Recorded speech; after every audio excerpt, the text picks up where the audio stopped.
Hi, I'm Sean Tempester from the Morning Blend on Channel 13 and Mix 94.1, and I cannot believe it. It is the 20th Conversations with Norm. We are so happy to have you today with an amazing guest performer, Mary Wilson. This is going to be an amazing show.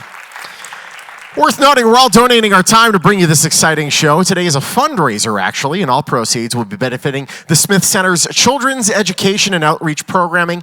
The Smith Center's mission includes a strong commitment to arts education and ensuring exceptional arts experiences for young people throughout Southern Nevada, and we thank them so much for their support of us, and we love to support them.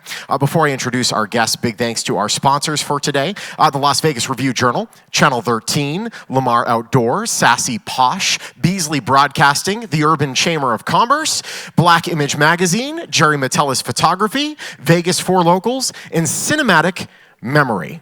All right, you guys ready for the show? Let's do it. First up, see that big block of stuff? This is all Norm. Here we go. He's a former celebrity columnist for the Las Vegas Review-Journal, been voted the best print journalist by the RJ Readers Poll in 2013 and 2014. He was named the 2015 recipient of the Denver Press Club's prestigious Damon Runyon Award and has been honored by Saks Fifth Avenue at the 12th Annual Vegas Dozen Awards back in 2015. In 2017, on his 75th birthday, Mayor Carolyn Goodman issued a proclamation proclaiming July 8th, 2017 as Norm Clark Day in Las Vegas. Please give a warm welcome to the one, the only award-winning journalist, Norm Clark. Thank you, Sean. And we are so happy to have our guest for today. Please help me in welcoming the renowned entertainer who co-founded the Supremes, recently appeared on Dancing with the Stars. Please put your hands together for the beautiful Miss Mary Wilson. Yeah.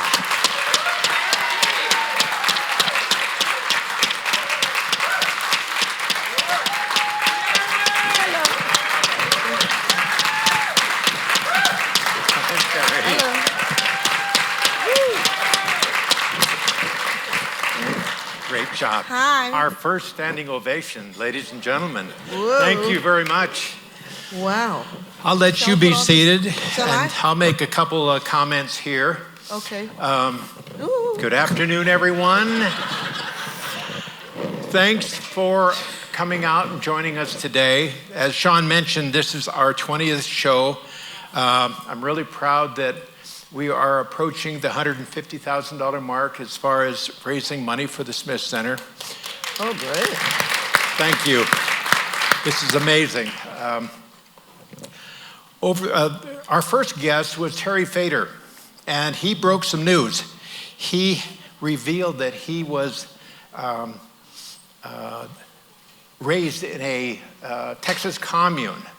And then we had Vegas icons, Wayne Newton and Shecky Green. We had George Wallace and Carrot Top. Marie Osmond, I recall, made us laugh and cheer. Baseball Hall of Famer Greg Maddux hit the ball out of the park. But this is special, ladies and gentlemen.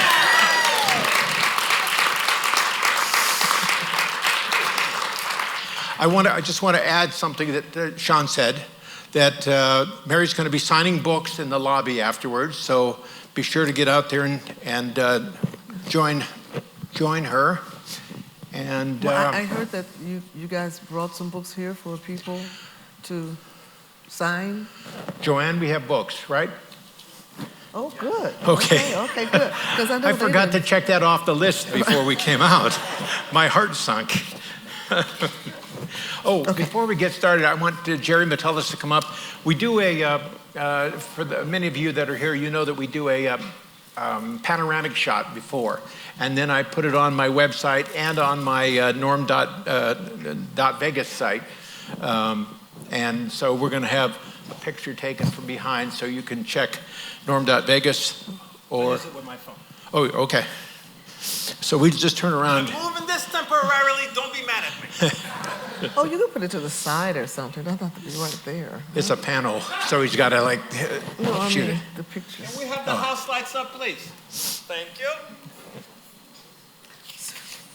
Oh. try this at home. I'm a trained professional. Okay, nobody moves, but smile big. There you go. I didn't you talk, just smile. And here we go.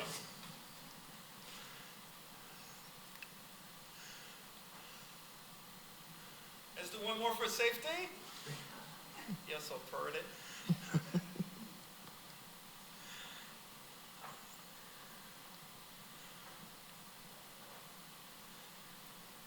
And last one. Hey, hey, hey, hey. Here we go.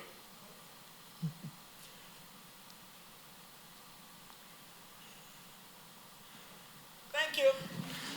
Thank you. You can do that with your telephone, with your cell phone? Yeah. You have to It's show me how to remarkable. do I'll that. show you afterwards. It's Okay. a fantastic. I don't know how to operate my cell phones yet. You know what You I mean? will, before it's the like day's driving over. a car. I just want the wheels, the gas, and the volume, and that's about it. That's all I need. I want to acknowledge some VIPs in the audience. We have, and please stand when I call your name. Oh. We have Harmick, the Tom Jones clone. Oh. Harmick, please stand. There he is, right here. Great to see you, Harmick. We've got Brendan Paul, first Elvis of Legends in Concert. Where's this? Welcome, Brendan. I've known Brendan for all 20 years that I've been here. Well, Mary, we are so honored to have you here. You were born in Greenville. I told you we're going to have it. I feel so low. Does anyone have a pillow I can sit on so I can? I mean, I'm much better when I'm standing up because then I'm tall. Because my legs are all the way up here, you see. And when I sit down, it's just this part. So do you guys have a pillow that you can bring me, Smith? Not you guys, but I mean, Oh, no, I don't want to sit on that coat. But I mean, somebody here at the Smith We Center. can start this way. This is your normal routine. You mean da-da, da-da. Oh. I can see you were a man of distinction, a real big spender. Ooh. Okay. Okay, there you go. All right, sorry. That's quite all right. Born in Greenville, Mississippi. Mississippi? Yes. Historic cotton country. Your father was working on a riverboat the day you arrived. That's what I'm told, yes. And tell us about, describe your mother and father. Well, first of all, my mom was an extremely beautiful black woman. My dad was we used to call him high yellow because he was very fair. And so they met when my dad was working on the riverboat, and he kind of came into Mississippi, Greenville, and they met. I've interviewed a lot of people. No one knows anything about my dad. In fact, I'm trying to figure any of his relatives out there, but no black people out there. No, it's okay. So, so he, we don't know anything about my dad, except whatever I am is him, because I got this thing where I'm like, really always like this and always whatever. And my mom is she was such a calm, quiet lady. So I think this entertainment stuff must have come from my dad. That's all I know about him. Sam Wilson, he was one of those, Dad was a Rolling Stone, from what I understand. Yeah, he got around, I think I read in your book. Yeah, he got around. So. But I do want to say one thing, too. Yes. Sean mentioned when he introduced me that I'm one of the founding members of the Supremes. I mean, there were 3 of us, and we all sort of did it at the same time. So I was just one of them. Just to make that very clear. Sure. Okay. So you were 3 when your parents moved to St. Louis, Chicago, and Detroit. Your mom and dad split, and your mom moved back to Mississippi. You remained in Chicago with your aunt and uncle, who were childless. In your book, Dream Girl, My Life as a Supreme, you said that you forgot who your parents were within a couple years. Your Aunt Ivy and Uncle John L. Pippin became your mom and dad. describe them and growing up with them. Yeah, my aunt. Well, back in those days, you see, black people shared each other, and so if someone in their family didn't work or whatever, then an aunt or uncle would take the child and raise them. So that's what happened to me. And when I finally realized that my aunt and uncle were not my mom and my dad, I was about 9 or 10 years old. And it kind of crushed me, to be honest about you. But when I met my mom, I realized that she was like a real angel, so that was kind of cool. And my mom couldn't read nor write, I don't have to say that. So I was brought up in this as a child with my aunt and uncle, and we had everything. We had a house, and my dad had been in the war, and my uncle had been in the war.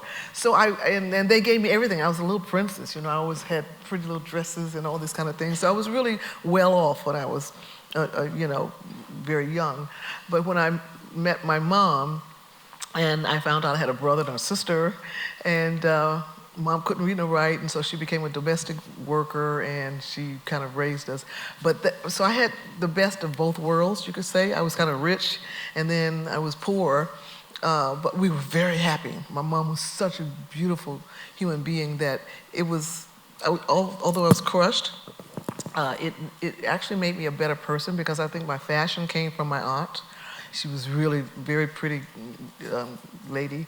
And but then I guess my kindness hopefully came from my mom, who was a real angel. In fact, let me tell you something about when I first started singing. I was singing, and my teacher, Mr. Boone, said to me, he says, "Miss Wilson, I hear you singing with that little group called the Primettes, and you guys are singing at Motown Records, and you're going to, keep on recording it and everything." He says, if you want to record, you better pass my English class. And so I got really scared, because all I wanted to do was record, right? So anyway, in the 12th grade, he asked us to write this paper, which I did. And in the paper, I wrote about my aunt and my uncle, who I found out were not my mom and my dad, and how angry I was. And so my teacher, Mr. Boone, said, when he got the paper, he said, "Miss Wilson, this paper is so brilliant, you should consider becoming a writer." And I said to myself, all I want you to do is just pass me so I can go down and record, right? But anyway, he gave me an A++++. So I think that's where this whole thing came about, with me becoming a writer and writing 3 books now from my teacher. But it was because of my aunt and my uncle, who I was devastated when I found out that they were not my mom and my dad. But like I said, I had the best of both worlds, because my aunt and uncle were, they gave me everything like a little princess. I really was. And I was a black princess, though, I should say that. But my mom she gave me this really wonderful love and all of this. So I think that the combination of the two made me whoever I am today. And the music came from Uncle John. Yeah. You said he had a real vast interest in music. Yes, and that's something, is amazing. I think as children, we see our parents, and they do certain things, and we sort of, I listened to all the music that he had in his basement. And this was in 1955, 56, 57, and he had all this great R&B music, blues music, and I listened to it all the time, right? But I didn't know anything about music. I just woke up singing all my life. I thought everybody did that. But anyway, so what happened was, one day I woke up and I thought I had made the song called "Well, All Right, Okay, You Win, and in love with you, well, all right. Okay, and this was a recording that my dad had that was playing constantly over and over and over again, Joe Williams, right? And so when I finally met Joe years later, and I told him the story, I said, I really thought I had, had made that song because my dad played it over and over and over again, and I realized that I thought I had written it because I heard it constantly. So it was my dad who I think really gave me that music influence, because he played the blues all the time. So yeah, Mike, I have to give that credit to him. And I didn't realize that until when I met Joe Williams, that I had really, thought I had written that song. Wow. Yeah, and he just laughed. He thought, he said, oh, baby. He said, yeah. I'm like, okay. Mary, in your book, you said that Aunt Ivy was a real strict disciplinarian, a perfectionist to an extreme. She was a Leo, and she was short, but very pretty, and everything had to be her way. So I mean, I learned how to clean and do I don't know how many people are older as I am. I'm 75 and a half years old. And I remember these little doilies. I don't know if anyone out there knows that. So they would be standing straight up like this. They'd starch them, right? And so I had to clean up. And I would dust all around it. And she'd come and she'd lift it up, and if there was a little hole from all the doilies, she said, so I had to go back and redo it. So, what was your question again? I think that if you did something wrong, she disciplined you with a strap. Well, it looked like a strap to me, but I don't think it was that big. But yeah, I had to learn everything perfectly. I mean, I was made to really, she insisted that everything you did had to be perfect. So I grew up very scared. And then I ended up marrying a Leo too. That's another story. It's another book. But anyway, so yeah, she was very strict. And back in those days, parents could, if you did something wrong, they definitely would give you a spanking. And Ivy would give me a spanking. Yes. You escaped, or your escape from that sort of rigid life was your fantasies, your daydreams. Tell us about things you daydreamed that you wanted to be. I always, when I said princess, I mean that really seriously, because I read fairy tales. And I dreamt about all these exotic places that not that I would visit, because back then, black people, all they wanted to do was to survive and to become, a human being, rather than what people were saying that we were. And so for me, the escapism from everything that I had, my parents would say, well, they used to work in the cotton fields, they used to do all these kind of things, and they just wanted a better life for us, right? And it was amazing because I would read fairy tales. I'll just come out right. I would read fairy tales, and I loved reading fairy tales. And I just always thought that it would be wonderful to be one of those people in those fairy tale books that I read. And it's amazing because now I've traveled all over the world. All those things I used to dream about, I actually have ended up doing. And so it's amazing that the fairy tales kind of paid off. Dream it and it'll happen. Yeah. So it really did. And in fact, I'll tell you another story about that in terms of someone telling us something that really made a difference. And I want to make this very clear, because for people like myself who grew up poor, well, I had the one side, but then I ended up in the projects, and mom couldn't read and write and all that stuff. We were on the welfare. We didn't have any homelessness because the government gave us homes, the projects, and we all grew up there, so it was all kind of cool. And so it was amazing because I really, bless you. What was your question again? I think you were talking about growing up in the projects, and I had a point there, and it says, Fairy tales, no, that one, that's the old one. I forgot what I was trying to say. I forgot. It happens every day to me, so don't worry about it.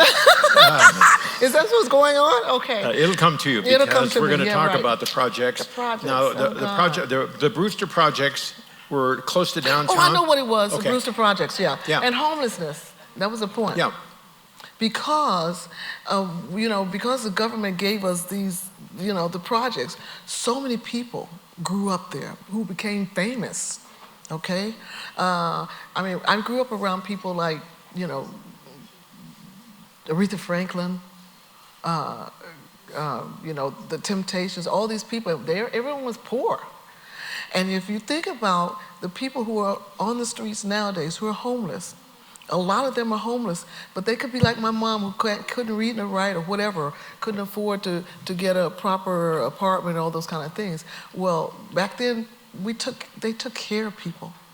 And today, they're not. And I said, there could be a lot of Mary Wilsons out there, you know what I mean?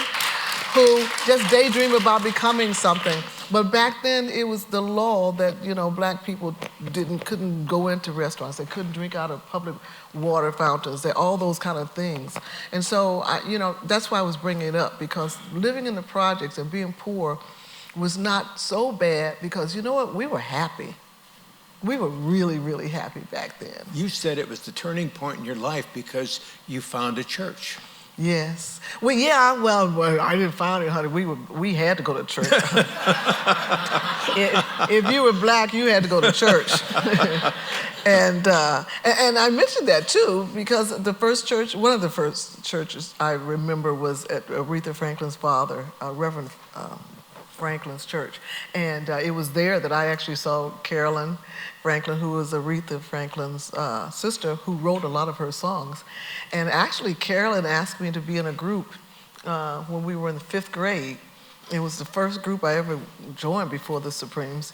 And I tried to be a member of the group, and the girl beat me up. Aretha's Aretha, well, no, it was Aretha Franklin's sister's group, but one of the girls in the group beat me up. And so years later, when I was writing my first book, I asked Carolyn Franklin, I said, Carolyn, why did that girl beat me up? She said, did it ever occur to you that you were cute? I'm like, what does that have to do with singing, right? Norm, if I may, I'm sorry, I apologize. We have some padding for you if you'd like. That there situation. There it is. Nice. This was not in the contract, Sean. Oh, Sean, Channel 13 is just cool, aren't they? Fantastic. Oh, much better. I feel so much taller now. Oh, yeah. So anyway, I just brought that up about the projects and all that stuff, and Carolyn Franklin being in her group, and people said that, church was something that everybody could sing, every black person, but it's not true. I just went to church and I listened to them sing, but I never tried to sing because of Carolyn. If you go to church where Aretha Franklin is in the choir and Carolyn Franklin and all her brothers and sisters and their father could sing, you didn't want to sing. So Diane Flo and I, we'll get to that part, but we never really did much in church, except we were made to go to church. If you were black, you had to go to church. That was one thing that was instilled in us. You got to pray and you got to say, thank you, God, for all and Thanksgiving just passed. So I say thank you for a lot of things that have happened in my life because it was not easy, in the projects. There were millions of people in those projects. And there were people who are still there who can out-sing Aretha Franklin, and they didn't make it. So just because you had a talent doesn't mean you can make it, just because you can sing. A lot of people who can sing, but, You mentioned that it was the turning point because you had a very lonely existence with your aunt and uncle, and now in the projects you had all these kids. Yes. And opportunities started happening. Yes. Well, and it's amazing because I'm a pretty shy person. I know most people don't think I'm shy, but I am, because with Ivy and Uncle Janelle, I was an only child, and I didn't have anyone to talk to. So I would write down my little thoughts, and I'd look up at the sky, and I'd just dream. I don't know what I was dreaming about, but I must have been dreaming about something. And I would do just that. But when I met my mom and my brother and my sister, I had a family, and it was so wonderful to be able to share, your thoughts and with other people. It was such a beautiful feeling for me. So coming with them really gave me an opportunity to learn how to love other people and to share my life. Sure. And in 1958, a new girl moved into the neighborhood and had a crush on one of your friends. And that's the year that you signed up to a talent show, right? Mm-hmm. Well, one thing, I don't know if I look at that television show, which is the one with Fonzie, you know, and the hair, the leather jacket. Well, the projects, we were like that too, you know. So I remember the Frankie Lyman and the Teenagers were the biggest group at the time. And they had, why do birds sing so gay, and lovers awake the break of day, why do they fall in love? And I was crazy about me some teenage Frankie Lyman and Teenagers.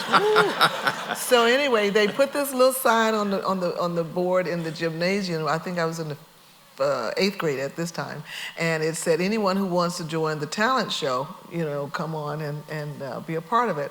Well, I had just seen Frankie Lyman and Teenagers on TV, and I'm like, oh, well, it'll be fun. So I decided I was going to be on this program, and I was going to pantomime to one of their songs, because but I had never thought of myself as a singer. I should bring that up. I had never really, that's what I always did, but I didn't think I was a singer per se. And so I got up there and I borrowed my brother's black leather jacket, and I had a comb, and the black guys would always wear this do-rag around their head because they had those kind of like jerry curls type thing. We call them process. So the grease would come down, so they put the hair thing, band around here so it wouldn't get into their eyes. And so that's why I brought up Fonzie, because it was the same type of look, right? And I brought my brother's tight jeans and had the black leather jacket, and I got up there and I pantomimed to I'm Not a Juvenile Delinquent, one of the teenager songs. So I really was a teenager, Frankie Lyman's a fan there. And anyway, I was really good. And all the kids in the gymnasium were saying, go Mary, go Mary, go Mary, woo! And I was like, wow, this feels good. I mean, I had never, ever, been on stage or anything like that. And so then a lot of other people were on it, but I remember distinctly Florence Ballard when she came up there. And we were only 13 years old, okay, I have to say, we were only 13 years old. So Florence came up and she started singing, I hope I get this right key. Ave Maria.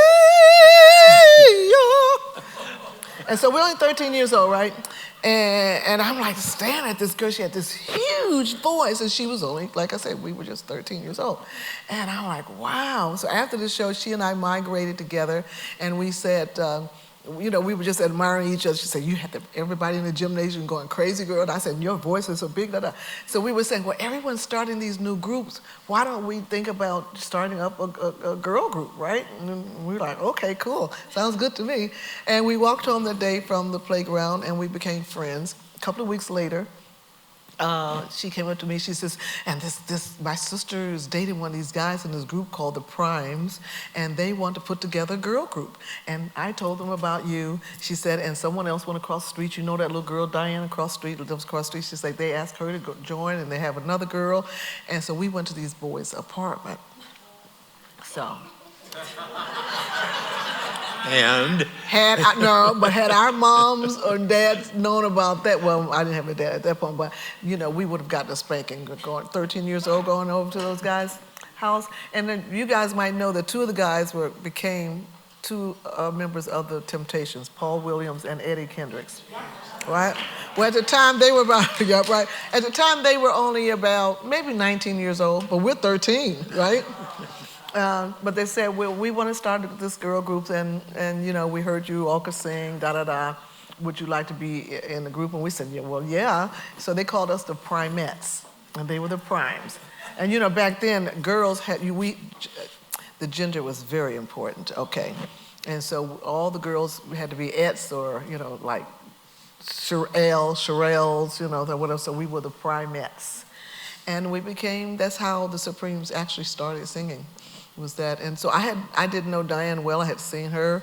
The other fourth member, I didn't know her well at all, but we became very friends. And then when I met them, I have to say, when I met Diane Flo and Betty, I kind of saw the other parts of me that I never had even thought about.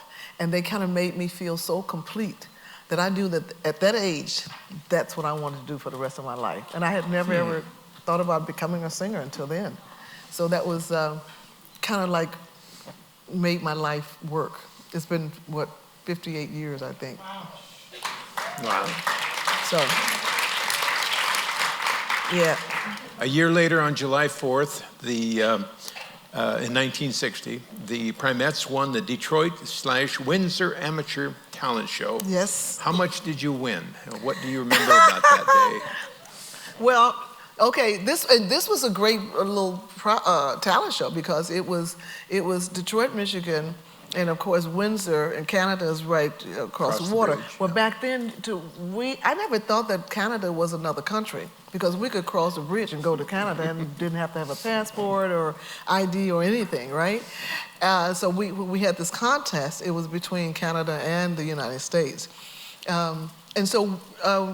Lots of artists were on it from Canada and all over the Michigan and Ohio, and we, the Primettes, won first prize, and we won $15. Is that each or? No, not total? each. No, total. Wow. And so it's amazing because with me, Florence, and Diane, we always kind of took over whatever needed to be done at the moment. That's who would step up and say, "Well, I'll do it." So at that point, I guess I must have said, "I'll be the treasurer." So I kept the money. I mean, I held on to the money, and we went on all the rides and the whole thing, cotton candy, everything that you do at those fairs, those kind of state fair type things. And at the end of the day, everyone said, "Okay, now let's split the money up."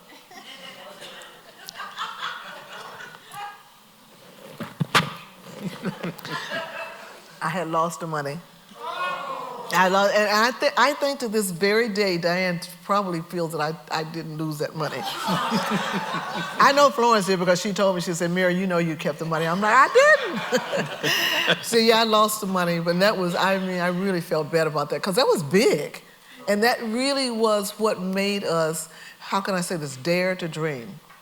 And when I say dare to dream, for 3 little black girls in the 1960s, to dare to dream, to try to make your dreams come true was kind of like an impossible dream, because people didn't walk around saying that they were a star. Today, everybody's a star, if you let them tell you, right? Back then, as black people, we just wanted to graduate, become a nurse or whatever it was we could become, and that was the main thing. So for us to, at that point, decide that we want to dare to dream and to become something more. It was no longer just a hobby. It was something we really wanted to do, and we pursued that, and that's when we went to Motown Records. One of your friends was a guy named Smokey Robinson, who you guys asked him to reach out and talk to Berry Gordy. Well, it was more than Smokey. Back in those days, it was just the Miracles. Smokey was one of the group, Yes. but he was the person who wrote the music. And so it just so happened that Diane knew Smokey from a previous neighborhood.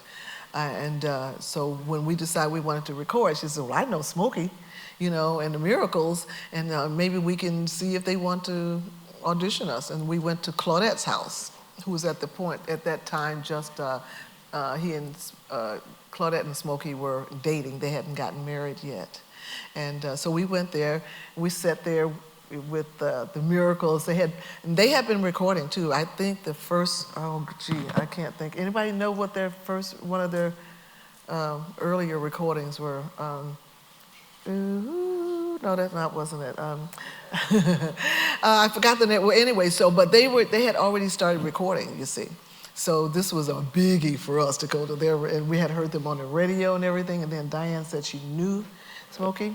And so we got there, and we said, we were still 4 of us, and Betty was still in the group.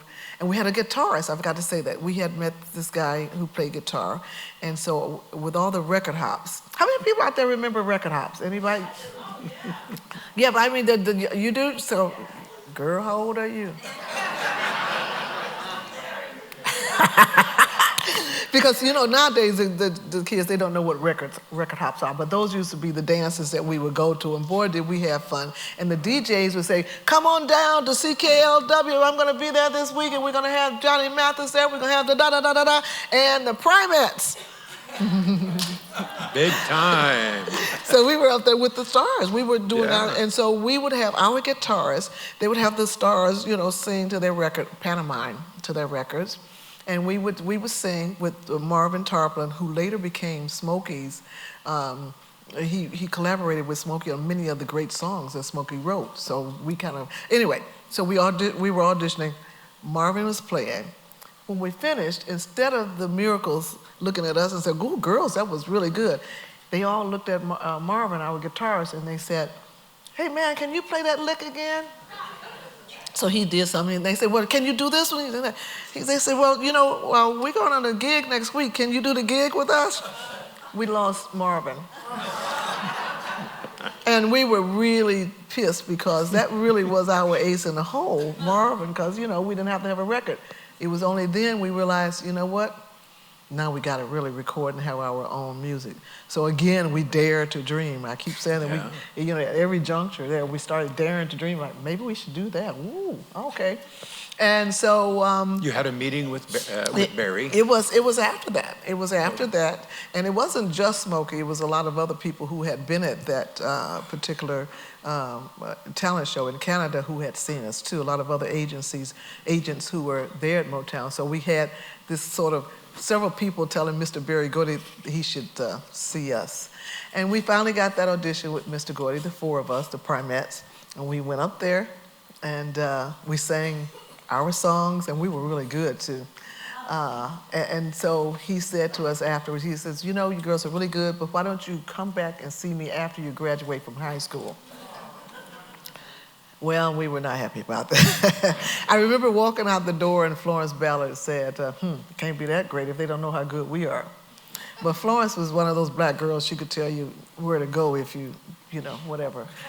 So we went away, and I think after that we ended up going to another record company, and it just wasn't the same. And so we ended up going back to Motown. We would sit on their lawn and just sit there, and we'd see Mary Wells. "Hey, Mary Wells!" We see the Miracles, you know. And pretty soon somebody came up from inside. They said, "The background singers are not here, and we got to record this record out." We said, "We'll do it." So we were at the right place at the right time. We went in, and that's how we were signed to Motown. Wow. That's the story. At what point did Florence start distancing herself? About what age were you guys? This is a part of the story that it's not so much that she started distancing herself from us. It's kind of sad. And not kind of sad, it's very sad. We were, as I said, we were like four young girls who were still naive, just having fun in life. Life was good, you know, our parents were taking care of us, all that kind of stuff. And one day, Florence was, I think we all went to a dance someplace, one of those disc jockey dances. And on the way home, Florence had gotten a ride from one of the neighborhood guys. And he actually raped her. At knife and we were, I don't know about the knife, I can't remember that. It's in my book, my first book. But, and so it was, we were all virgins at the time. And I guess she was she must have been 14 by now. And so Diana and I, and then I think it was still the three of us at that point. Diana and I didn't hear from Florence for like a week or something, and we started talking and trying to figure out why we hadn't heard from her. We tried to go by her house and all those kind of things, couldn't do it.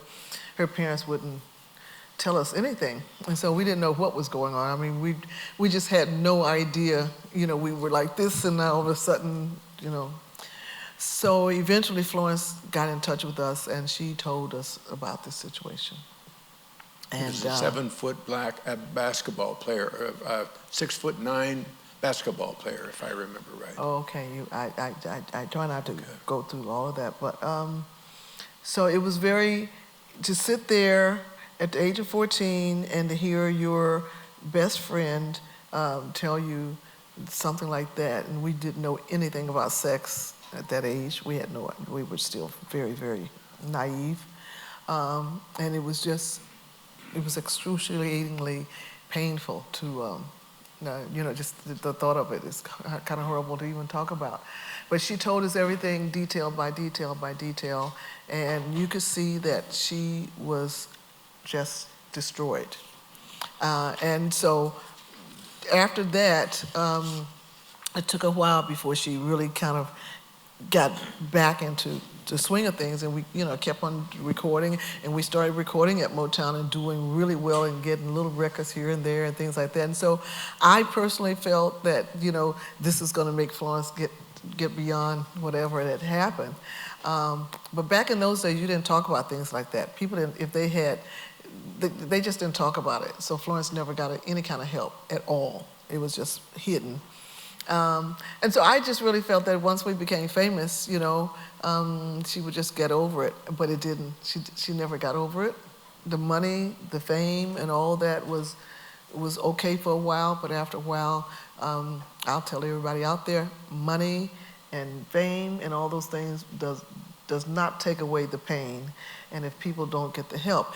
Thank God for this movement now, the Me Too movement that they have going now, because people are able to talk about certain things that happen and get the help, and get the support, all those kind of things that one needs to when that happens. But back then they didn't, and so poor Florence, she didn't distance herself from us. She was just internally destroyed. Her soul was totally gone. And it's very sad to see that. I meant when she didn't talk to you guys for like a week or so, you guys felt like something was going on. And well, we just, we're young. We didn't know what was, it was just like, wait a minute, we were like one. We were like one. Sure. And so, that's what happened. In Dreamgirls, you didn't gloss over the fact that little things were starting to build up with Diana Ross. You described her as craving attention, having a ruthless side, and through childish temper. Did I say ruthless, or did you put that word in there? No, this is all from your book. See, I write things, and then people put their own words into what I write. I just write what happened. You wrote this in an era, this was done in 85. Your book came out like 85 or 86, so you gave this book to me. That was your mistake. But she was dating Smokey Robinson at the time that he was married to, you knew his wife. Well, let me put it like this. Back in the day, in the neighborhood, you dated people who were in the neighborhood. That's your sort of neighborhood. And so, at Motown, a lot of us dated a lot of different people, and we were very young. Even when I got a little older, I dated people that I should not have dated.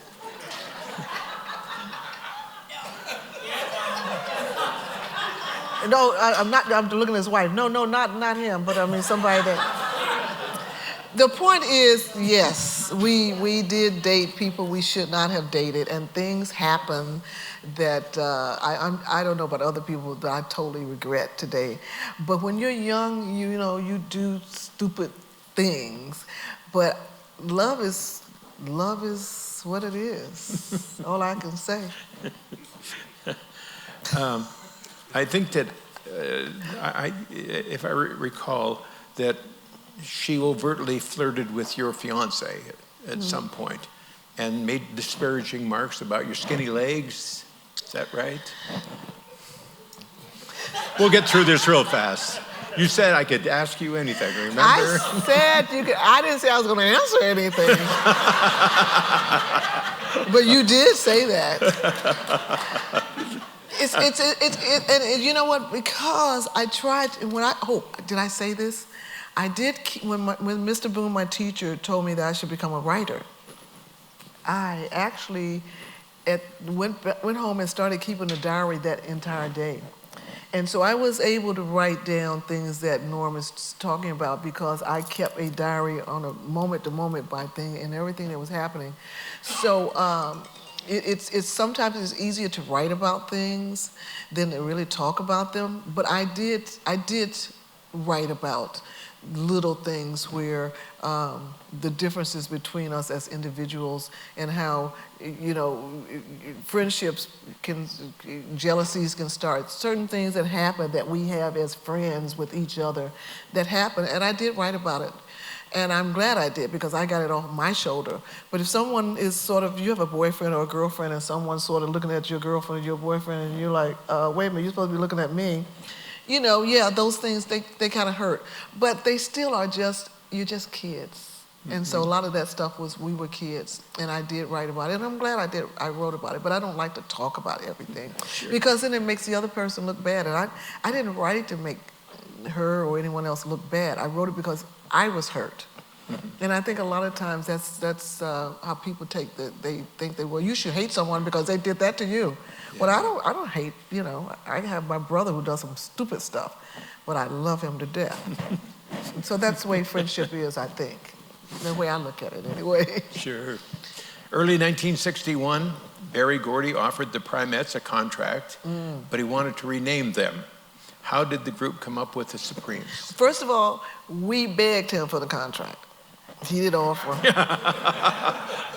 And then, you know, they just got a star, not a star, they just changed one of the streets in Hollywood after Motown, which is really cool. He just turned 90 this past couple of weeks. We absolutely, we would, anything Barry said or asked us to do, we would do, you know, because we wanted to be at Motown. And if he liked you as a group, then you would be number one on his list, his priority list, and we wanted that to happen to us. We wanted so badly to become recording artists. And at this time,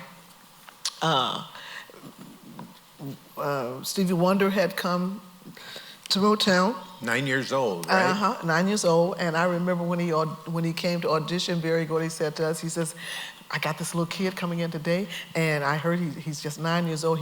He's just a genius. And at the point, I didn't really know what a genius was. I don't think I had ever met any geniuses, I don't think. And so anyway, here comes Stevie, running up there and he was like, you know, and he played the guitar, he played the drums, he jumped on the organ, he played every instrument there. And I said, whoa, that's what a genius is. I mean, he really was, he really was. We were there when Marvin Gaye came to Motown, and Marvin Gaye was the most handsomest man you'd ever want to see.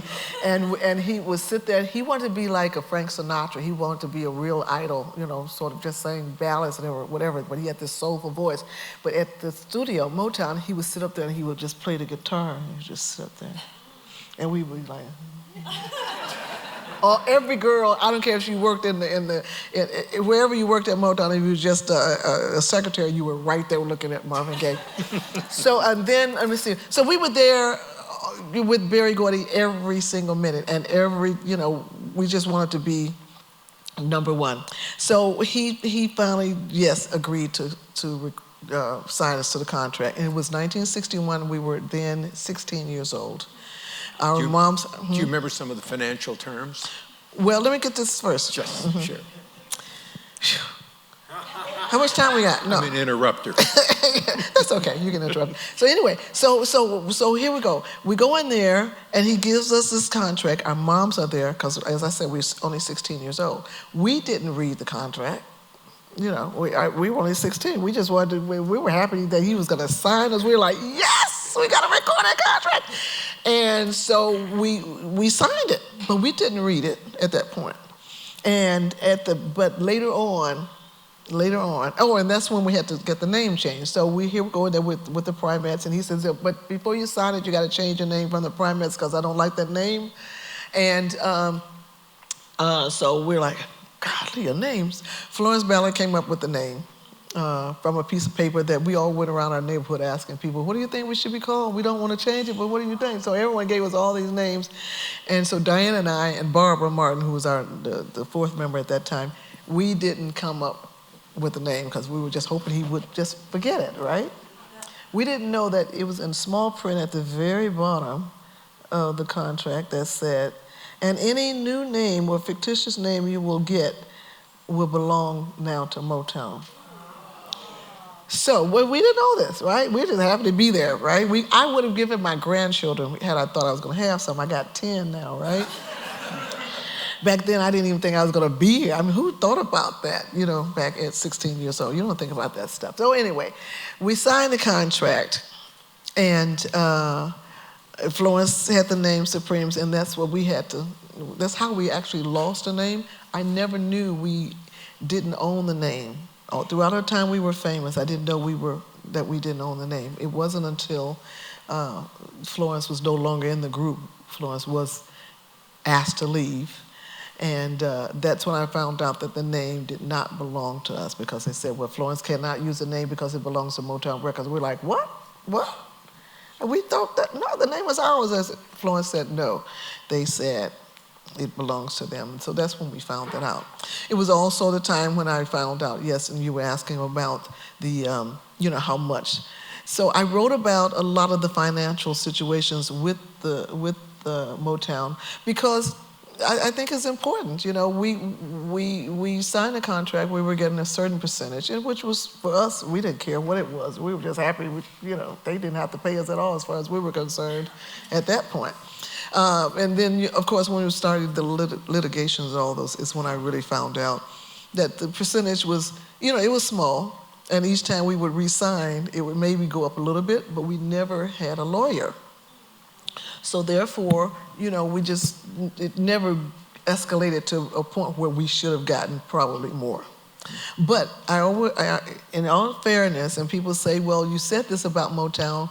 I said, yeah, but had we been with any other company, they would have put us out before we signed. We made about 20-some records before we actually had a hit record. We released 6 or 7. And so any other company would have put us out. They wouldn't have kept us that long. Plus, we got all the other things. We had artist development there, where it was a program that taught us not so much etiquette, but it was like a finishing school. So we learned how to give interviews. We learned how to sit on a stool. We learned how to talk with, we learned a lot of things. And so therefore, I don't regret having exposed things about Motown, because it could have been any record company. But yet and still, I lost a lot of friends when I did it at Motown, because, you don't tell your secrets. And so I wasn't trying to tell the secrets, but at this point, I'm a writer. I really am a writer. Mr. Boone was right. I love to document things. And so that's kind of what happened. But that was part of the financial thing. I think that had we gotten a lawyer, say for instance like Stevie Wonder did, and gotten someone to really negotiate for us, we could have fared a lot better. But you know what? I got a life. And I told Barry Gordy the other day when I was with him, I did a fundraiser from his, I think it was grandson that he lost to cancer. And I told him, I said, you really are, I'm dedicating my life and everything I know to you, because you really did give us an opportunity to have a great life. So I mean, I just like to be truthful. Oh God, I was wondering who was that back there. I thought it was somebody from Motown. Like what? So, but anyway, that was the reason why for that financial thing. I said it because it's like part of what happened. You can't tell half the story, although a lot of things I did not put in my book. This is my 4th book. So the first 2 books were really autobiographies, and I did tell a lot of things because I had kept a diary, and I felt that people wanted to know. Better I say it with love than have someone else who doesn't know, and they just interview people, and they're jealous, because most of the girls were jealous of us. They all were. Sure. They were very jealous of us. So, I figured I might as well do it, but I would say what I had to say with love and with honesty, and just tell the story of the Supremes. There. Yeah. So you went out on tour, and there were some rough nights. One of the biggest shows was in Cincinnati when you were on the same bill as Gladys Knight in the Pips. That night didn't end so well. I believe the 4 of you ran off the stage in tears. Oh, you mean earlier on? Oh, yes. I thought you meant later. Yeah. Oh, yes. Well, I should say this, that one of the first groups who was so great to us was Gladys Knight and the Pips. And, I mean, it was great because we didn't have charts for our music, and we were out there with a major act, Gladys Knight and the Pips, right? So we were the amateurs on the show, but it was one of our first tours. And so we went out there and didn't have any the music. So whatever we had was like charts that I think the Funk Brothers had just put together for us. So we go out there and we started singing, and it just messed up, and we were not good, okay? And it was like, whoa, that was horrible. And we came back, and Bubba Knight,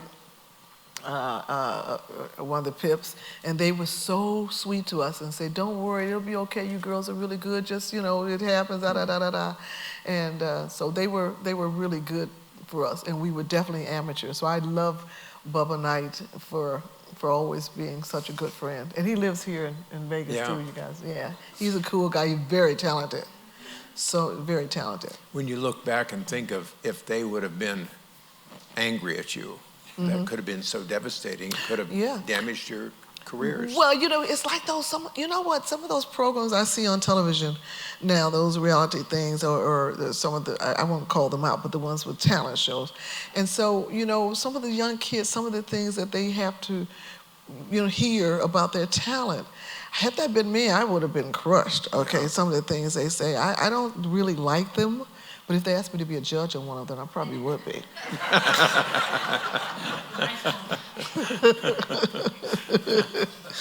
So after 3 years of touring with many of Motown's biggest names and refining your act, the Supremes hit it big in August of 1964 with Where Did the Love Go?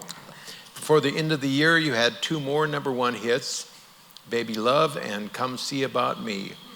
Describe the chaos of those 4 months.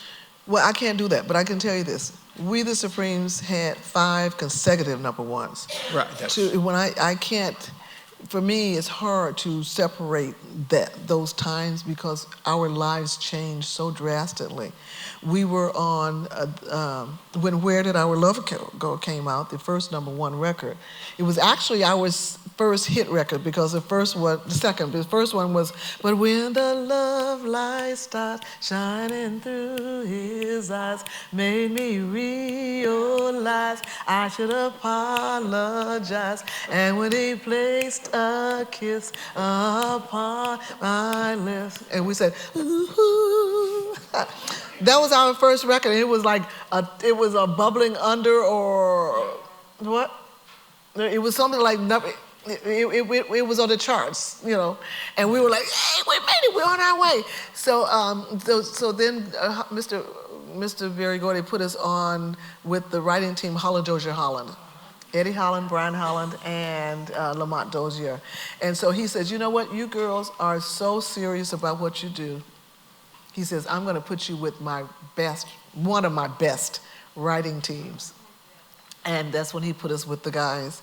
And that's when our 5 consecutive #1s that you mentioned, it was Where Did Our Love Go, Baby Love, Stopping in the Name of Love, Come See About Me, and Back in My Arms Again. So then we had one that didn't come to #1, but then after that, we had another 5 streak. So we were one of the few artists who, and this was in the 60s. With the Beatles, going against the Beatles head to Oh, head, yeah, right? yeah. So, and so what was really cool about that was that here we were called the No-Hit Supremes, that I made that up.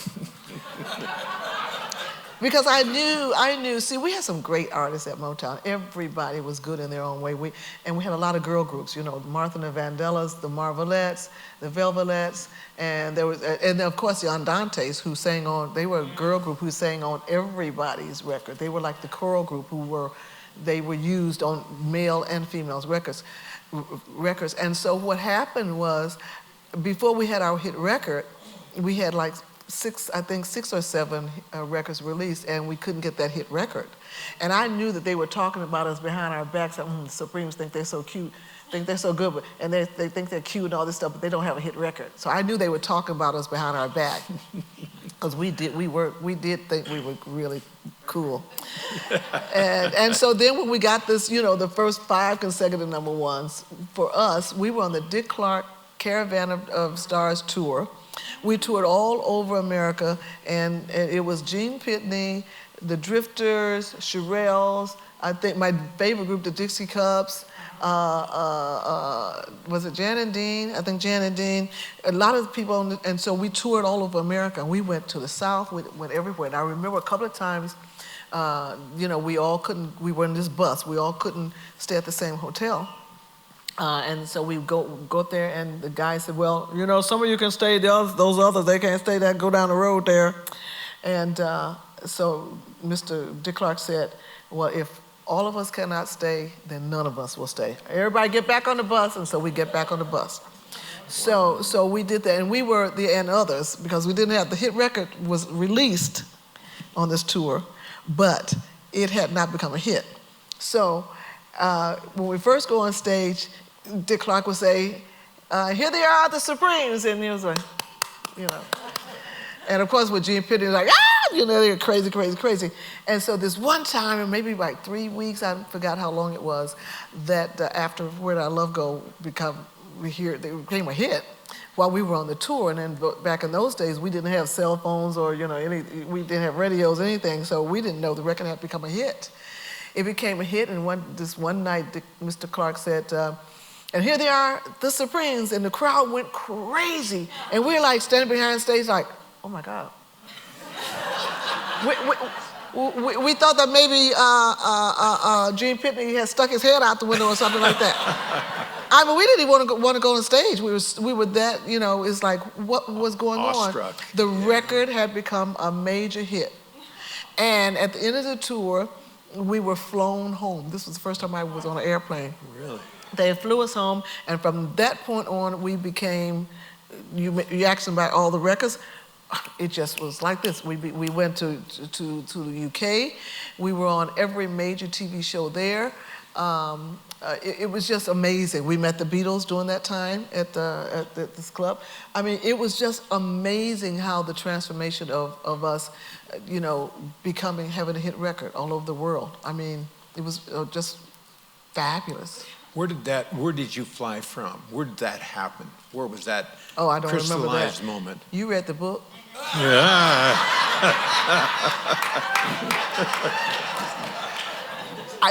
Touche.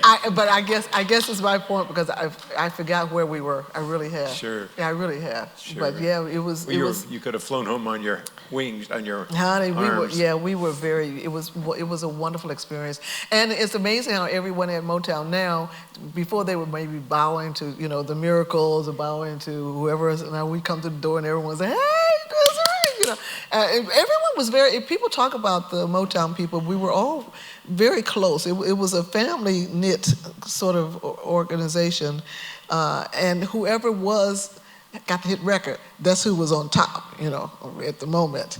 But still, people were very, very close, and there was not a lot of animosity going on there.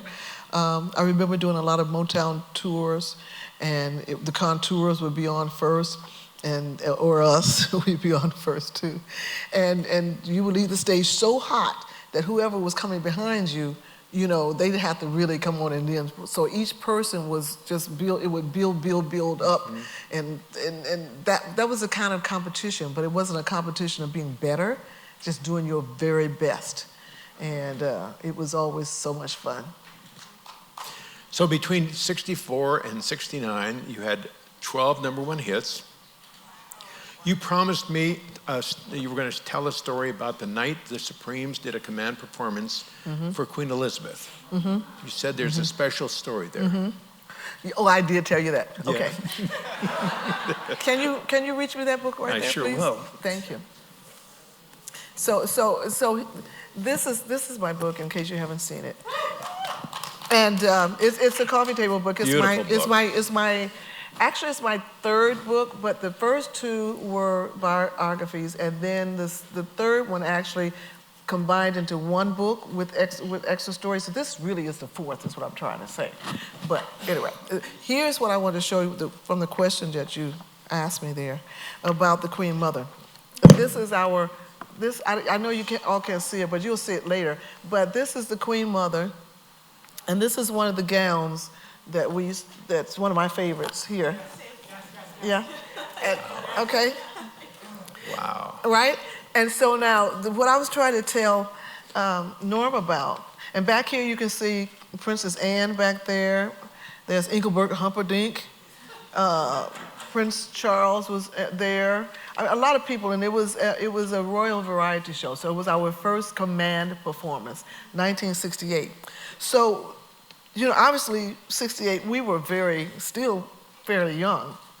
And thank you. Sure. And so going to London to perform for the royal family back in the 60s, not like today. Everybody can meet the Queen and everyone. You know what I mean? I mean, we all can. It's no big. Back then, it was very special. I mean, because we still were two different countries. You know what I mean? England, America. But now we're all sort of. You know, there's more English people over here. Oh, any English people here? Sorry. And they love us over there. So we've really come together. But back then, we were still very separate nations.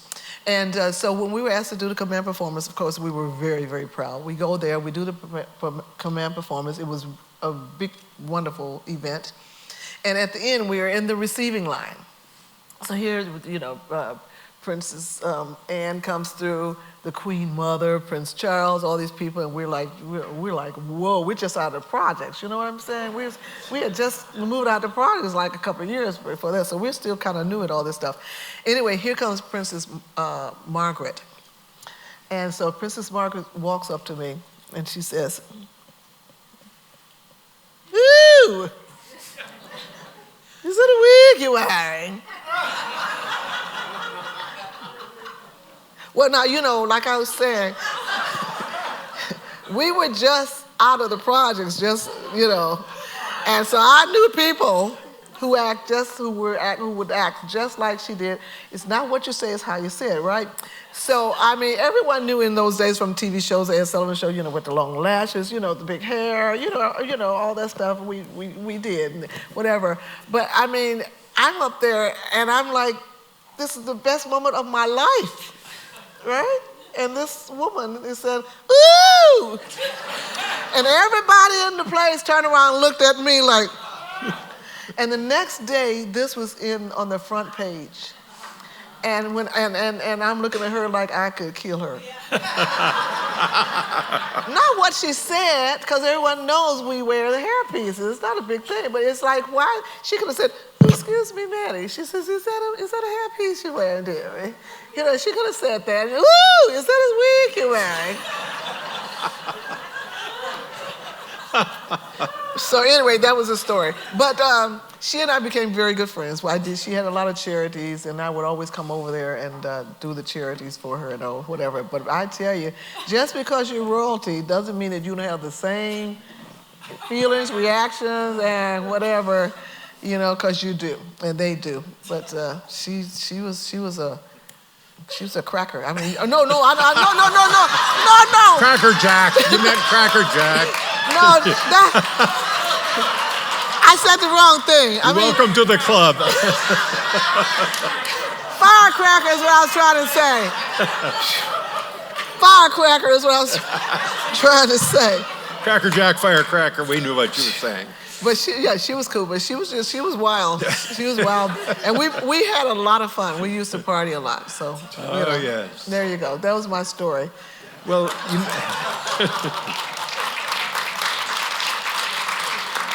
here's the part that I've been waiting for. You said that you kept a diary all these years. Yeah, I did. How did you meet Tom Jones? And could you read some of that diary I'm gonna have to call him because his name's come up a lot today. Say what? The diary. I think his name was probably in the diary a little bit. How did you guys meet?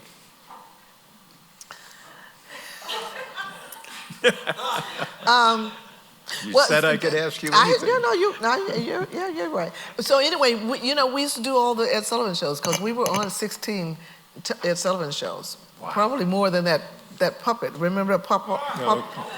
Gigio. That one, we were on more than him, right? Yeah. And so my agent out of New York one day came to me and said, "Mary, there's this singer named Tom Jones in the UK who would like to meet you." And I'm like, "Oh, okay." I had no idea who he was in those days. Had no idea. And so he set up a meeting for us in. They have something similar to the Academy Awards in England, in Europe. God, I can't think of the name of it right now. Which one? No, it was It was in Munich, right? It was in Munich. It was Yeah. in Munich. It was in Munich. And Elizabeth Taylor was there, her husband, Johnny Rosmiller. I mean, all kind of major stars were there. And so the agent set it up for us to be the Supremes and for Tom to be there. And that's kind of when I met him, yes. I had no idea who he was, though. First, you went to dinner, I believe.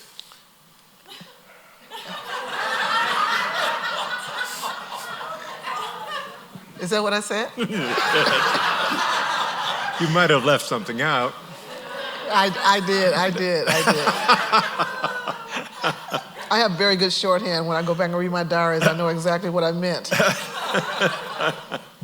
So, well, since you've got that diary, I asked you the other day if you plan to make that diary your next book.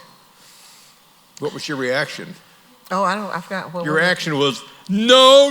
You mean that one? Yeah, that one. No, yeah. I do. I couldn't. I would never do it. And I don't think it's fair if I did, because it just, it doesn't make sense to tell you My mama said, don't tell him everything. That's what she said. With a guy, don't tell him everything. I don't care how much he begs you to tell him. Oh, honey, tell me how many. No, don't tell him anything. So no, I won't do that. But I do have another book. I have several. I want to write about my philosophy on life and how I've survived, losing my best friend, survived losing my baby. He was 14 years old in 1994.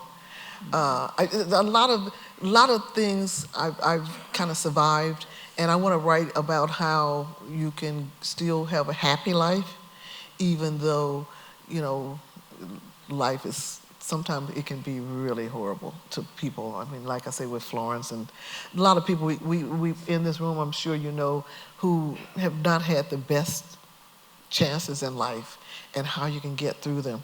So I want to write that kind of book, maybe later in life. I have to go through a lot more things. You've got so many things on your plate. It's amazing. You were telling me that you start every day with radio shows, 3 or 4 interviews. Mm-hmm. You travel a lot. Mm-hmm. Tell the audience, what is your typical day in your life? Well, let me just say something. Typical for me is kind of odd because you just said I never have a moment downtime. I'm always busy. And people think that just because you're not on TV or just because you don't have maybe a hit movie or a hit record or a hit whatever, that you're not doing anything. I meet people all over the world who are singing that we would think they are dead now, and they're still out there doing it. So you don't have to be at the top of the charts to have a fulfilling life and to do all these wonderful things.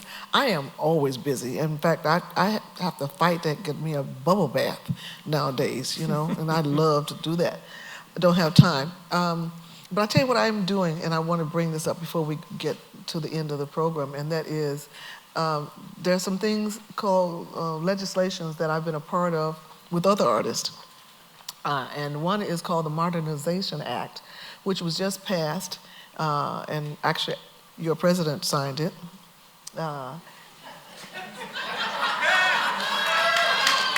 president. So anyway, so this bill says that this is a bill that, how many people out there think that when you hear say an artist record on the radio that they are being paid? I mean, a lot of people think that they're being paid, yeah? And so now if you recorded before 1972, we did not get paid when our music was played on or streamed. We did not. So this bill that was just passed ensures that now we can be paid whenever our music is streamed or downloaded or whatever. Before that, we were not. Good. And the amazing part about that is that the people who recorded after 1972, they were paid. It's like the music I listen to is from the 60s and 70s, 80s and all that. So I'm very happy to have been a part of that part. And there's another bill called the Truth in Music, especially here in Vegas. There's so many groups out there who are saying they are from a very famous group, and they would call themselves the Drifters, the Platters, all that. Yeah. There are 5 or 6 Supremes out there. There are lots of Temptations out there, and this is not right. We went through some things back in the 50s and the 60s when we couldn't even stay in the same places where we played. I mean, we did a lot of things. When I say we, I mean all the artists who recorded prior to whatever this thing is right now. We deserve to be honored. Like in England, they knight. You know, you're talking about Tom Jones. He's a knight now. Here they call us oldies. You know, we're relegated to just being oldies. We don't get the honors that we should have. And people can go out there and steal your name and say that they are the Supremes, or they are the Drifters, or they are the Coasters, or they are these groups. And that's not fair. I mean, if someone tried to start a company called Coca-Cola, they'd be under the jail. You know what I mean? Yeah. So this bill, Truth in Music, I and lots of other artists had gotten passed in 28 states. We're now trying to get it passed, and it's passed in Nevada as well. We're trying to get it passed in the federal courts so that, you know, we don't have to spend our own money to get lawyers to go in there and fight and get rid of these people. So when you go out and see a show, and just because it's the great music that you love, you need to see if anyone's old enough to have made that music, because if they were not part of actually recording that music, then they shouldn't be calling themselves by the famous names. So the public is just as responsible as anyone else. So it's up to all of us to not to go to those shows. Demand that at least they call themselves a tribute band. That's okay. But they cannot say we are the Drifters, or we are the Supremes, or we are the whoever, unless they recorded the music. And I'm 76, so some of these kids look like they're only in their 20s or 30s. So you can tell. So I just wanted to make sure that we know that there are a lot of artists out there who are doing some wonderful work with charities and things of that nature. And you know, they're not just making the music, but they're using their names and their credibility to help other people.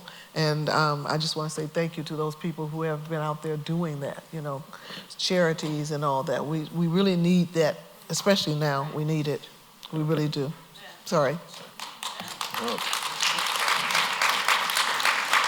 The other day when we were chatting, I said, I asked you about the friction over Diana Ross and Berry Gordy's affair, if that was the major factor in the Supremes breakup in '70, and you said no, there were a lot of other things, that wasn't, that I think you said business, it was more business, wasn't it?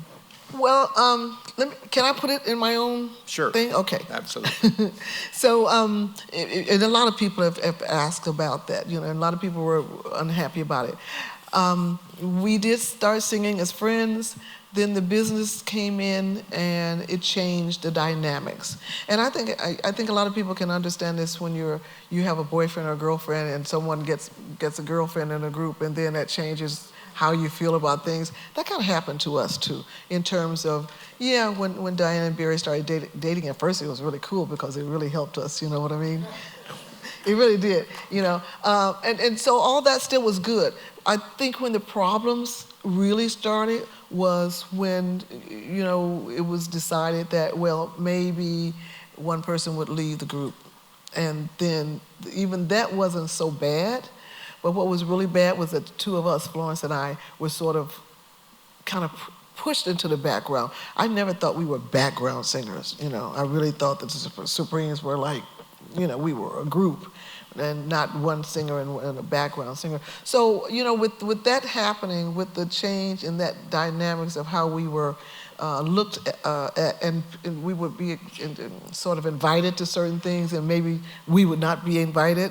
There were certain things that happened business-wise that really started the friction, and that was also the time when Florence Ballard said, you know, this is getting too much for me, and then when her behavior started coming into play. So there were a lot of different things that were coming into play that added up to us leaving. I think the most important thing to remember is that once Florence left, I was the only one there because Diane had Barry. I didn't have anyone. I was kind of all by myself fighting this battle.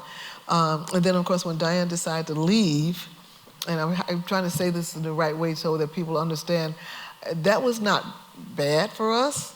You know, it wasn't something that was bad. It was just that maybe the way they did it, had they just been upfront with us and said, listen, we're gonna, you know, Diane's going out and you guys can get new singers, but nothing was ever really discussed. And that's kind of, I think, what was the situation with us. Then when Diane left, we got a great singer, Jean Terrell. And she gave us great Up the Ladder to the Roof, Stone Love, Floyd Joy, Automatically Sunshine. We had a lot of hit records after that. But now the company stopped backing us. So, you know, so we had all these different things, and eventually I realized that, you know what, I think it's time for us to just quit. And so in 1976, I ended the group, and that was it. So now there are a couple of people going around saying they're Supremes, and that's not true. So that's it. One of the things you said, how are we doing for time? We're good. Everybody good?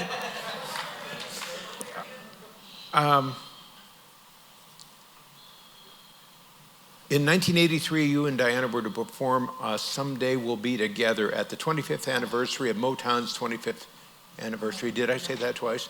Yeah. I read reports that it ended with Diana sort of elbowing you or grabbing the microphone. Is that correct? Yeah, that was the Motown 25th. I think it was the 25th. Yeah, great show because a lot of people came back. You know, Marvin Gaye did that. Oh God, he did a great song. What's Going On? That's when Michael Jackson performed without the Jackson 5. I mean, it was really a wonderful thing. And so I was kind of looking forward to, you know, being out there with Diane. But I realized something was not really right when we didn't even get a good chance to rehearse. So I knew after all those years, something was not going to be right. And I told Cindy Birdsong, who was in the group then, that whatever happens, just follow me and I'll, you know, do whatever I have to do. So when we went out there to sing Someday, something happened, and I don't know, I don't know what it was. So I kind of started singing to kind of get us back on track. And then someone said, send the finale, start the finale, and the finale started, if that makes sense to anyone. It was not right. It was not planned properly. We were not treated properly as the Supremes, Cindy and I, and then it ended. So it was probably one of the biggest heartbreaks for the Supremes. I mean, because everything was built upon the 25th anniversary of the Supremes coming together, and it was the biggest flop. So the biggest thing was the Michael Jackson. Thank God that happened, because, you know, it would have been really just another show. Did she elbow you out of the way? No. Okay. Something did happen, but she didn't elbow me out the way. Okay. No. See, people don't realize that even though we've had this sort of separation, it's not because we don't like each other. It's just that, you know, big business is really, it doesn't care about you as an individual. And I think that she and I have been caught up, we've been caught up in the middle of that, and somehow or another not able to, you know, come back together, and it's really a shame, you know, that we haven't. But it's, big business gets in there, and as an individual, you just have to learn how to float and get through it, you know. We're down to two questions. You are? We're down to two questions. Tell us about your new book. Tell us more about your book. What are you proudest of about it? I'm proudest of my children. Yeah? I am. I meant in your book. My book. Yeah. Not that that's... Well, it is. Yeah. It is for me. My children are the most important thing, because if I were just out there doing this and just singing, it would be very empty. Mm-hmm. My life would be very, very empty, because I've had so many disappointments in being a Supreme. It's not fulfilling. So my children, for me, are my best gold records. My gold records are in my garage sitting there. My children are living, loving, and make me make me feel really proud of myself because I was able to do that. Now, I'm also able to say that I'm proud of my work, but my work is not who I am. My work is not who I am. And I think a lot of people make that mistake in thinking that you see a person on TV, you see them singing, you see them acting, you see them you see them doing interviewing, you see them doing all this. You think that's who they are. And that's not who they are. So for me, who I am is that I'm a great mom, I'm a great grandma. Well, they probably don't think so, but anyway. I think so. And now what I'm able to do at this age of 76, I'm very, very proud of myself because I have been able to write 3 books. And 2 of this hopefully will be a bestseller, but the one bestseller I had before. And, you know, the recording, that's been wonderful. It was a God gift. I'm able to say I'm very proud of myself for that. That I have that to do. So many people in life have not found what they want to do in life. And I can even say I have some people in my family who are beautiful people, but they are floundering because they haven't found the gift that God has given them to make their life plentiful. You know, I mean, to come here and to be happy. Some people just haven't found that. So we are, all of us here are the lucky ones because we have that. Yeah. So that's why I say my children are my biggest achievement. And this, thank God, is going and hopefully it keeps going until I die, whenever that is. I hope it's not soon. So do we. So do we. Well, one of the things we mentioned at the end of our chat the other day at a Starbucks is that you are looking for a place to put your gowns and memorabilia, and preferably Las Vegas. Was that? Yes, what? yes.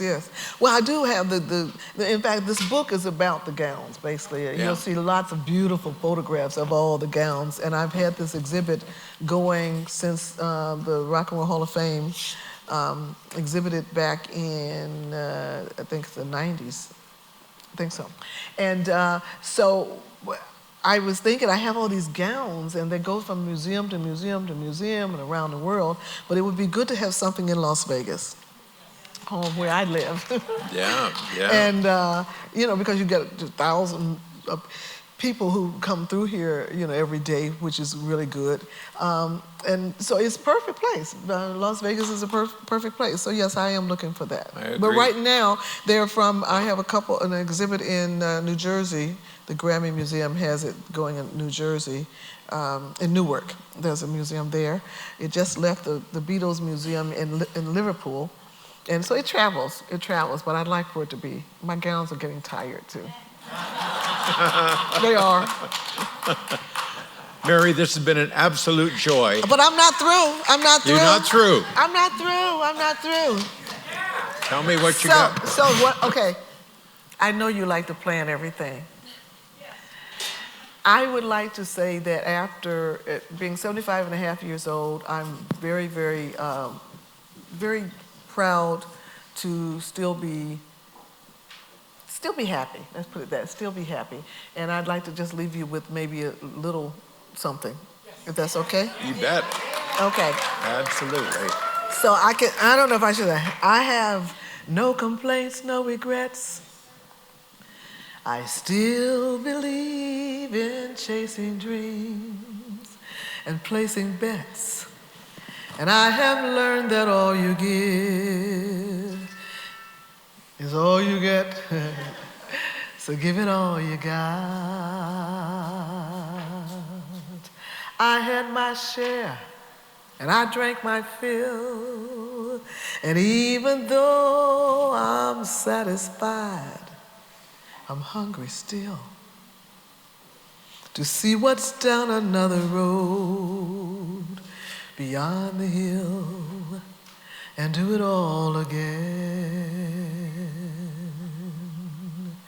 So here to life and every joy it brings. So here's to life, to dreamers and their dreams.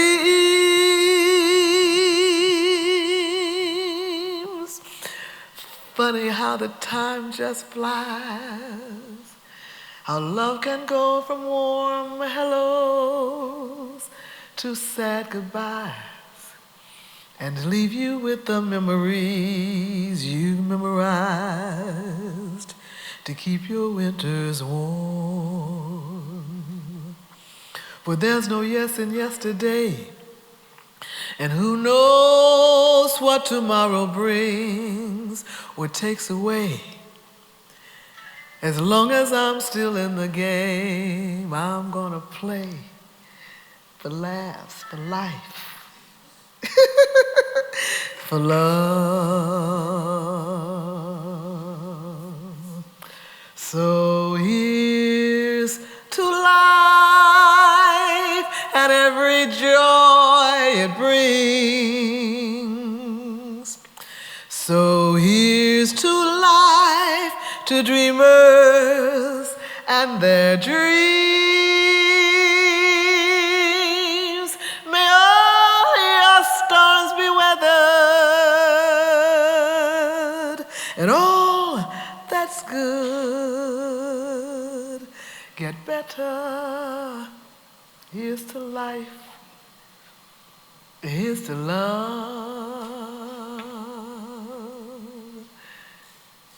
here's to you. Wow.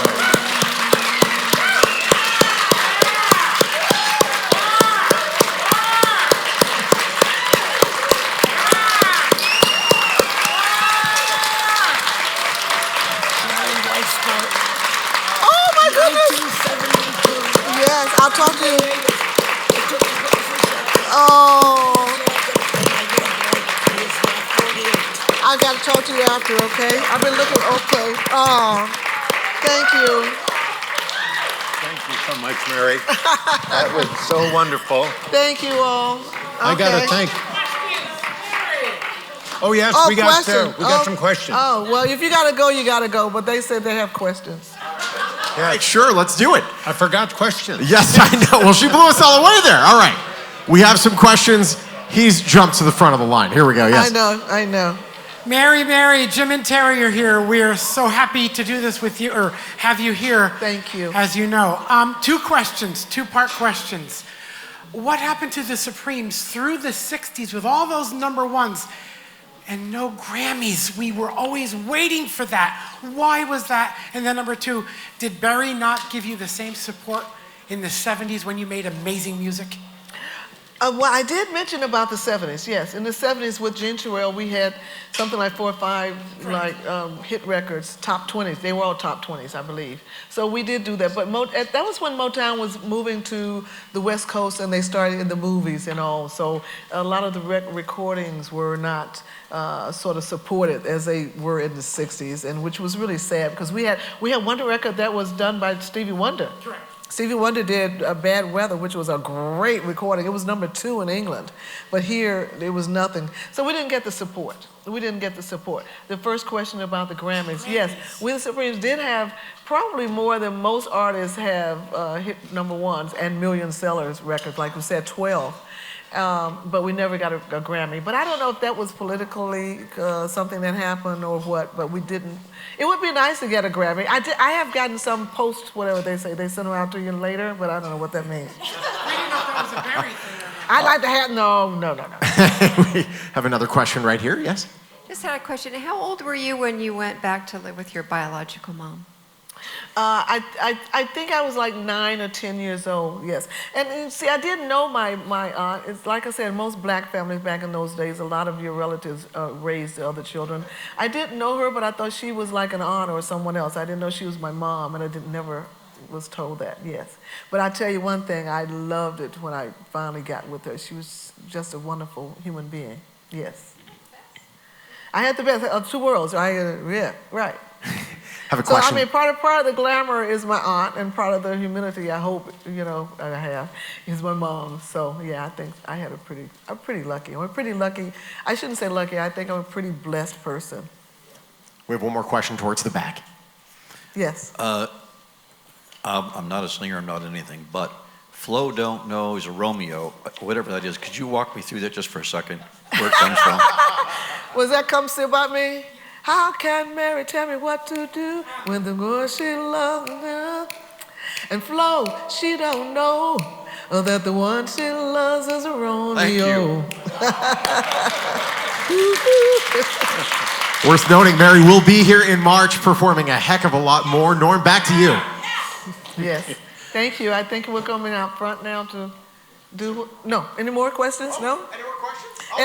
This young lady here. She No, was this is a young lady that stopped by at the stage she just said a moment ago. She said to me that you're a friend of our former manager, Wayne Weisbart. Yes. And you rented a little condominium on the Las Vegas Country Club? Yes, I did. And yes. I used to take you grocery shopping to Vegas Village with your well, do-rag? we have to talk afterwards. Yeah, we will talk later. Yes, and he passed away, yes? Yes, he did. Yes, he was young. Yeah, he was only 67. I know. Great guy. Wonderful. Yes, thank you. Thank Norm, you. Mary. President of Motown. Oh, I didn't know that.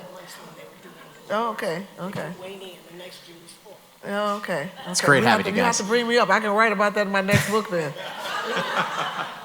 Norm, back to you. You don't know everything, because everyone has a different story. There's so many of us who were at Motown. Everyone could write a book on it, and there would be so many wonderful stories. So it's always good to hear when someone says something that I don't know. Hi. I hope you all have had as good a time as I did. This has been my way of giving back to the community and supporting the Smith Center. My wife, Kara, please stand up, Kara. We got married in the courtyard 7 years ago, and we decided to have our wedding reception in here, so we have so many great memories. Oh, great. And I'd just like to thank this incredible music icon. Mary, you've just been fantastic. Thank you. I'm going to let you go but I'm going to thank some generous sponsors. Okay. Las Vegas Review Journal, Channel 13, Beasley Broadcasting, Lamar Outdoors, Sassy Posh, Black Image Magazine, Urban Chamber of Commerce, Vegas for Locals, Jerry Metellus Photography. Thanks, Jerry, so much. Cinematic Memory. Thank you, guys.